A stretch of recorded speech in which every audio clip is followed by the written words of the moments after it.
这是从弗洛伊恩山上看到的美景，这是贝尔根的海港。弗洛伊恩山英文叫 Mount Florian， 它是贝尔根7座山中，在我看来风景最美的那座山。通常游客们都喜欢坐缆车上去，但是要真正享受它美丽的风景和登山的快乐，我觉得您应该徒步上去，像我一样。您可以利用这个视频作为您将来去贝尔根的旅游指南。这个视频将向您呈现从酒店开始到山巅的每一步和回到贝尔根海港的整个过程。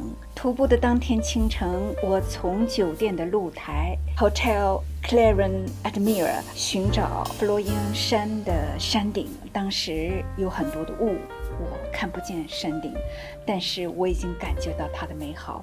从酒店走大概5分钟到8分钟，我们就能看到缆车的车站，那个白色的房屋，它就在弗洛伊恩山的山脚。于是我就开始从缆车站的左边开始 zigzag 的往上走。第一段呢，它的路相当的平坦，但是一直是在上升，所以呢大家还是要准备好很好的 hiking shoes 和 gear。非常开阔。然后上了大概5分钟之后呢，太阳就开始出来，您就能看见金色的阳光，覆盖在鲜花、房屋和街道上，非常的美丽。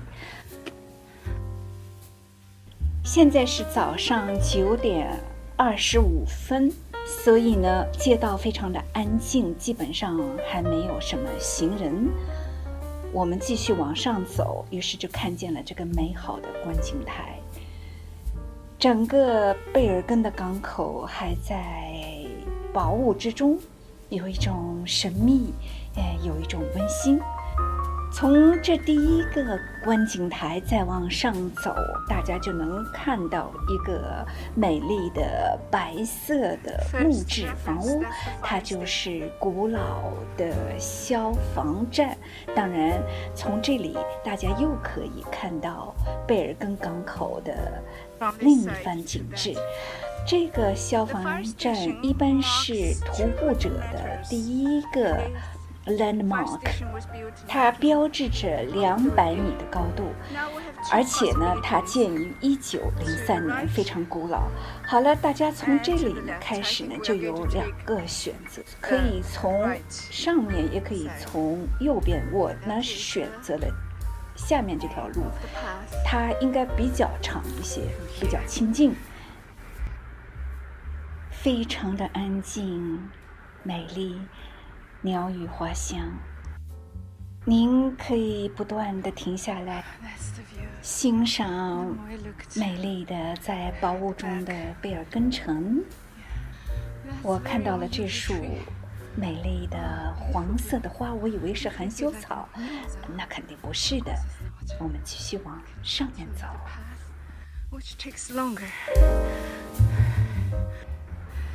大概15分钟的攀登之后，大家可以看到这个牌子，它写着弗洛伊恩山。所以根据这个指示牌，我就往右走。这个非常狭窄的小路，穿过这条小路就到达这里。这里有2个选择，一个是选择比较宽敞的大路，一个就是走这个崎岖的小路。我选择了崎岖的小路。于是我们到达了一个非常开阔的地方。这里呢，我就在寻找指示牌，于是我就看到了，在我的左边这个入口的这个地方呢，就有一个绿色的指示牌，它上面呢就有指示，弗洛伊恩山，怎么走，大家可以马上看到这个指示牌在您的左边。现在大家看到了吗？弗洛伊恩山1.6公里，就可以顺着这个指示牌再继续往上攀登。于是我们到达了另外一个指示牌，它现在就有2个选择。如果往右边呢，那么就是到弗洛伊恩山的山巅。我是选择的这条路，叫 Tipitu。Tipitu 是当地的人把这段非常漂亮的徒步路径叫做 Tipitu， 它也是去观景台最好的徒步路径。一路上的风景都让人陶醉，我一遍遍地停下来休息和观看远处的贝尔根港口。我在这个凳子上坐了一段时间，大家可以看见贝尔根那蓝色的海水，红色的屋顶，穿过树枝，就那么呈现在您的眼前。然后我又走到了另外一个，大概15分钟之后呢，又碰到了这个凳子，我又在这里呢坐了一段时间。这个时候我发现植被开始变化，开始呈现出在岩石上呈现出碧绿的青苔和蕨类，非常的开心，因为整个空气就是一种充满氧气的那种绿色的感觉。然后我到了这个观景台，有一些本地人在那里做吊床欣赏风景，我就不愿意打搅他们，于是我就开始继续往上攀登。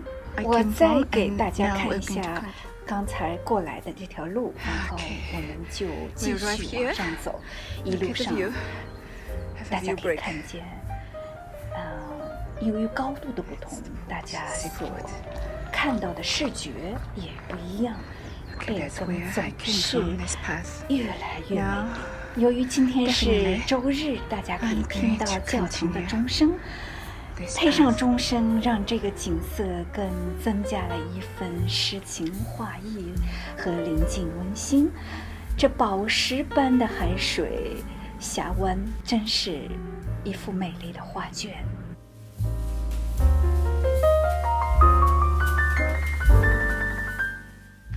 大概20分钟的路程以后，我就看到了这个指示牌。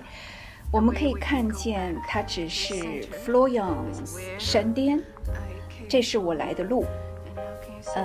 可以继续攀登。如果您想到 Floyang， 它只是0.5公里就可以到了。那当然我是不去山巅，我是去它的缆车站的那个观景台，也就是它是一个旅游必去的地方，于是我就选择了这条路。路人告诉我大概5分钟我就能够到达它的观景台。那我们走吧。现在我们就到了弗洛伊恩山缆车上站，大家可以看见风景如画，它是往返山巅的一个交通枢纽，而且还是一个壮观景色、美味餐厅和吸引人的商店的绝佳场所。你可以想象，如果像很多游客步出缆车所看到的那片壮丽的景色迎面而来，徒步上去的我还是被这尽收眼底的美丽画卷非常的感动，而且凉风习习，把身上的汗水吹干，非常的侠义。徒步上去的呢，您可以发现这个木质的艺术品的小小的园地，它就在您的左边，它的人物都非常的怪异，色彩缤纷，大家可以看一看，这也是当地的一种文化，可能是跟 Viking 的艺术有关。这就是缆车站外面的平台，它集中了很多的咖啡馆、精美的食品店和商店。我在这里买了几瓶水，以备下山用。当然价格是比市区要贵很多，当然你也可以用空的瓶子去接水管里的水。平台上您将欣赏到令人叹为观止的全景。城市的轮廓清晰可见，房屋的颜色和纹理与周围的大自然交相辉映。峡湾与港口的湛蓝水域与城市交汇，形成了独特的对比。远处的群山在蓝天的映衬下，勾勒出如画的轮廓，让人感受到大自然的庄严与壮丽。观景的人们大部分应该是坐缆车上来的，所以我有一丝骄傲，因为我是徒步上来的，所以我更能珍惜眼前的美景。缆车站旁边的森林也非常的美丽，我特别喜欢碧绿的青苔，于是我决定再到旁边的一个小巧玲珑、风景如画的湖区去看一看。于是我找到了这个牌子，大概从缆车站继续往前走5分钟，大家就能看见这个牌子。这就是我刚才来的路，这是缆车站的路，我是从这条路走过来的。然后大家可以看见牌子的左边就是湖区，牌子右边就是回市中心的路。于是我到了这个湖区，玲珑、安静、小巧，却也非常的雅致。周围的群山和绿树将倒影放在水里，让你真是觉得一份侠意。我在湖边休息了一段时间。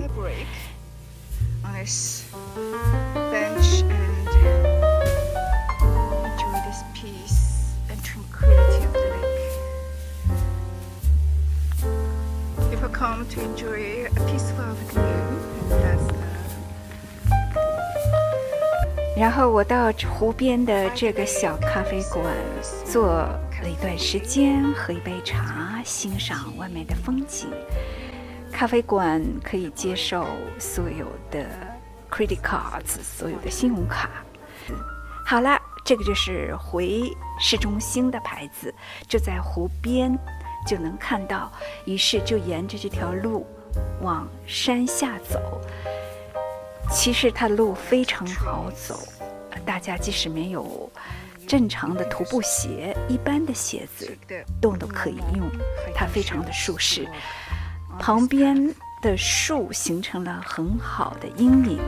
继续往下走，大家就可以看到这条柏油马路，可以遇到从市中心上来的骑自行车的人。我非常佩服他们的勇气，因为可以想象这个坡的高度会让心脏跳得非常的激烈，这需要坚强的意志。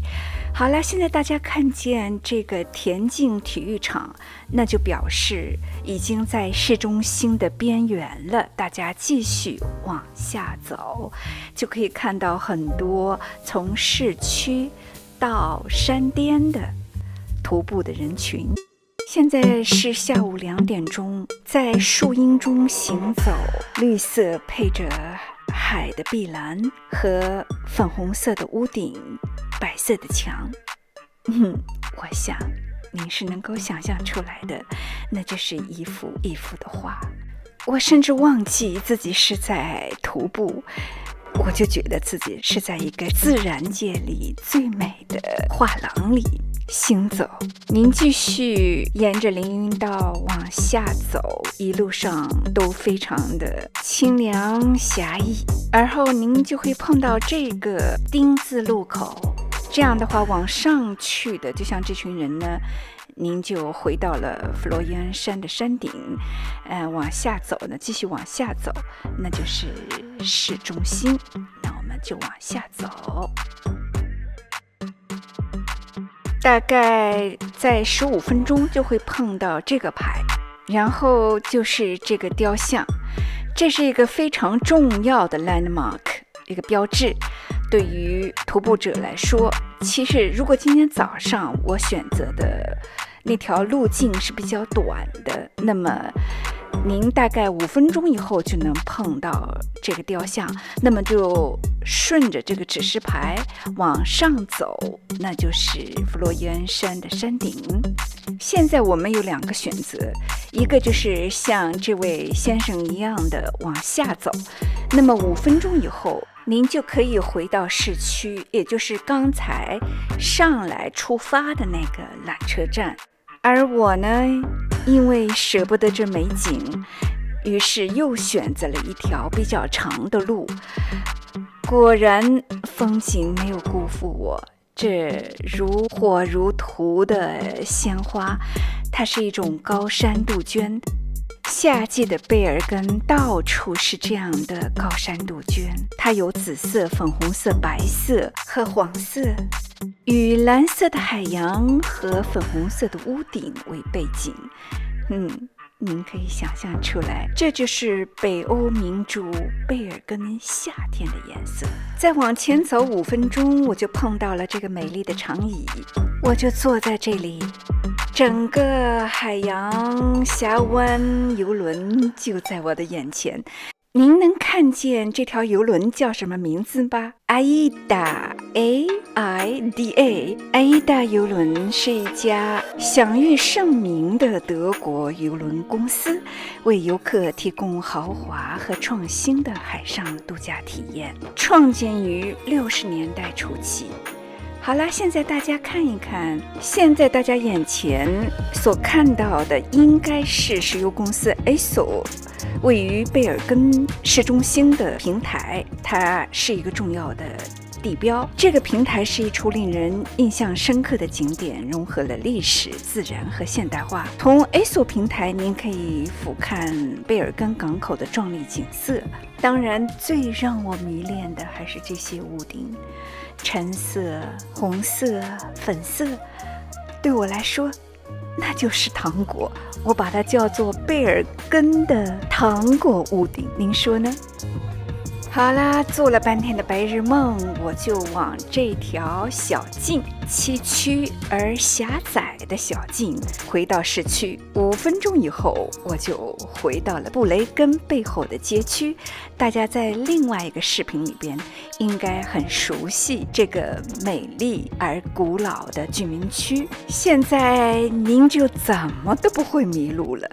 只要你往下走，那就一定是海港。好啦，我们回到了海港的渔夫市场，这就是今天早上我从酒店出来经过的地方。我又回到了酒店的露台，居然还是不觉得疲劳，喝一杯啤酒，欣赏那远处的弗洛伊恩山的缆车站，看到了吗？我就是从那里下来的。好了，等待我下一个视频吧，看我是怎样独自一个人登上了布雷根7座山中最高的那座山，叫 Jurken。谢谢收看，下次再见。